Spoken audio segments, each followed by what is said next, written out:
Okay, Toronto, Canada, Milo TV, gonna have fun, body boom, body boom, body boom. This is how busy Jane and Wilson looks like. This is Jane Street here, and that is Wilson. This is how busy this place is. Yes, okay. So I am crossing the street,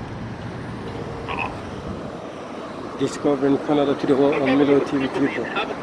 Pretty busy, very busy. Jamaica is rich in bauxite. Guyana, they're rich in oil and minerals, right? In oil, Trinidad, I'm not too sure with Trinidad. I know people here preaching. We are very rich in that. However, we export all of that. We have brothers right? And all those monies don't come back to our people. Right? But I'm talking about the people of the land. I have to take the bus. What sort of status are the people of the land in? Yeah, I have.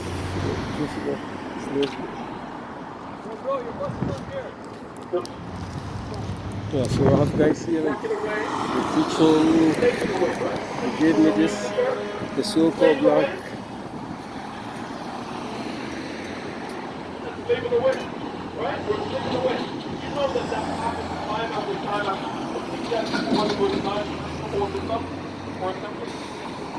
Throughout the Israelites, because what we're bringing about is our family. We don't necessarily keep it propped up for it. What we're bringing up is about the history book of the Israelites, right? The Israelites were a people that were royalty at one point, but because they veered away from their fathers did one of this to them, a big one of these, right? But throughout history, something happens to the Israelites. Read that, Ecclesiastes 1 and verse 9. Ecclesiastes chapter 1 verse 9. The thing that had been, it is that which shall be. And that which is done is that which shall be done. That which is done. Things that have been done in the past is that which will what? Shall be done, will be done. Right? Just like if we pause for a second. Where are you from?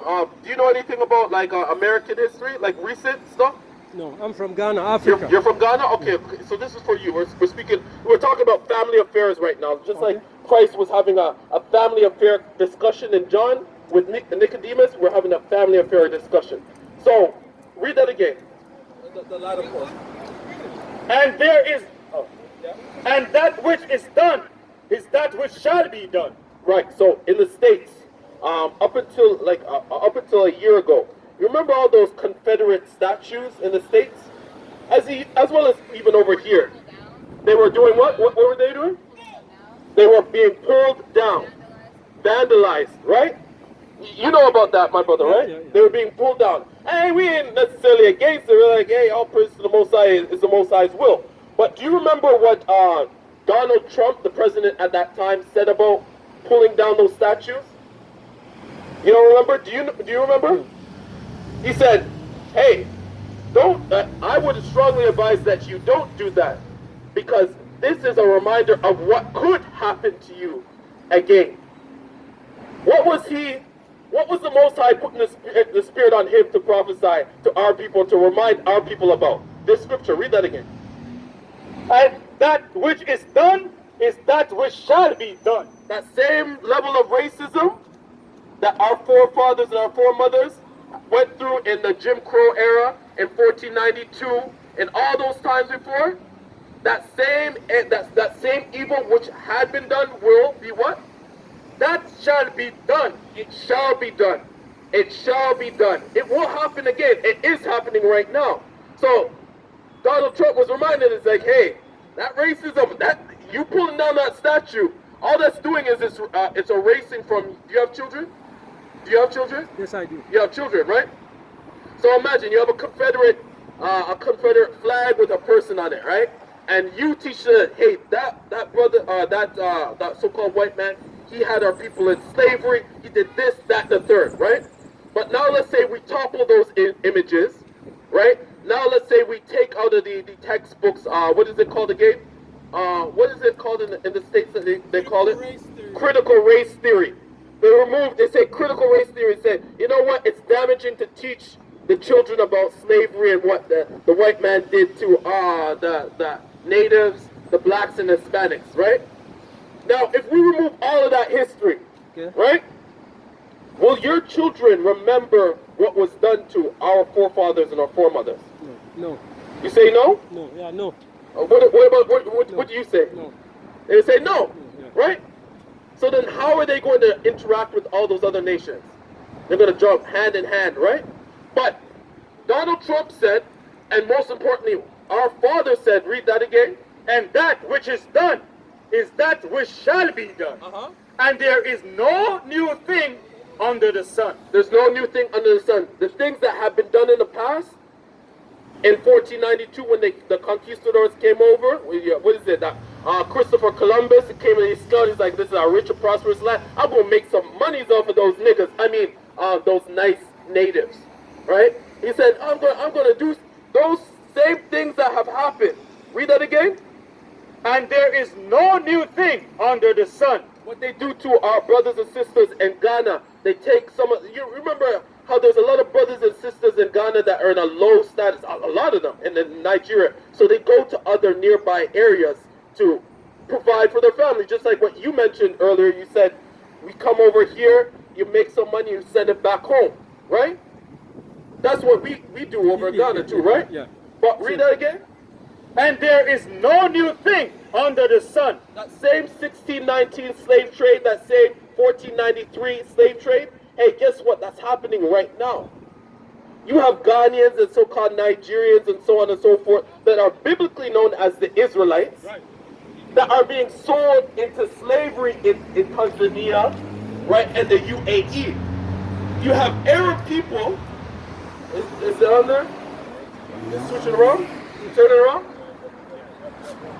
Look at this. Read that scripture again. And there is no new thing under the sun. So this is making reference to prior to 1492. This is the, what do you call it, sub-Saharan slave trade, where the Arabs, also known as biblically the Ishmaelites, Right. took the blacks and some of the Hispanics that were back in that land, took them and, forced them into bondage, into slavery. So do you see this? What does it say right here? An Arab slave master Doing what? giving it to them. Giving it to them, Yeah, yeah. whipping them. What did the scripture say again? And there is no new thing under the sun. Just like back then, sub-Saharan slave trade, guess what? In 2021, in Tanzania, in UAE, you'll find people being sold into slavery. Your brothers and sisters being sold into slavery. What are we showing you? Is that history repeats itself. Right. What are we showing you? That you are the rulers of the earth. Right. Hosea 5 verse 15. To get or to break that cyclical cycle, to break those curses, we need to acknowledge who we are. Right. Because if I ask you, where are my manners? What's your name? Jennifer, my name is Nathaniel. What's your name, brother? Prince. Prince? Yep. Prince, that's a royal name. So Jennifer and Prince, right? So Jennifer and Prince. What was I saying? Hosea 5 verse 15. So Jennifer and Prince. If I were to ask you, what is our nationality? You can put that down. Stay in the light. Okay, If I was so to you're all ask you here what's our listening to the word nationality, of what would you God. say that is? Preaching. I would say African. You say what? So Jennifer says that she would say African. African continent. So the nationality is African continent. Hold on to that. I'm asking what the nationality is, and it's not to clown. Our nationality is African continent. Okay? If I were to ask you what is our nationality, what would you say? Africa. You from African continent. That I'm from Africa. Yeah. And you're repeating what she's saying. Yeah. So Africa is a continent. That's not a nationality, that's just a landmass. If I was born in China, that doesn't necessarily mean that my nationality is I'm a Chinese man. You follow what I'm saying? Yeah. Right? So what we're doing, read that Hosea verse 5 verse 15. Hosea 5 verse 15. I will go and return to my place till they acknowledge their offense. So our Father would go and he would step aside until we acknowledge who we are and the bad things that we've done to offend him. The laws, the statutes, and the commandments, the customs that we've forgotten. Read. And seek my face. In their affliction they shall seek me early. So when we are being jacked up, when we're reading the newspaper articles that our fellow Nigerians and fellow Ghanaians are being still sold into slavery, we shed a tear, our heart moves because that's our brothers and sisters. They were like, okay, there has to be more to this than working a 9 to 5. There has to be more to it than saying that I'm African. I need to know more about myself. And the Most High says what? In their what? In their affliction, they will seek me early. So that's the reason why you're standing here right now. If you guys were living like Creflo Dollar with $60 million jet, right? You wouldn't be sitting here reasoning with me. It's because y'all are in the Jalen Wilson. You're like, what the hell? What the hell else do I have to lose, man? I'm tired as hell. I'm wearing sandals. I'm wearing sneakers. I should be living life, right? So in our affliction, the Israelites would seek our Father. Who's our Father? The Most High God. Right. Where's our motherland? Where's our motherland? Galatians 4:26. Where's our motherland? Where's our motherland?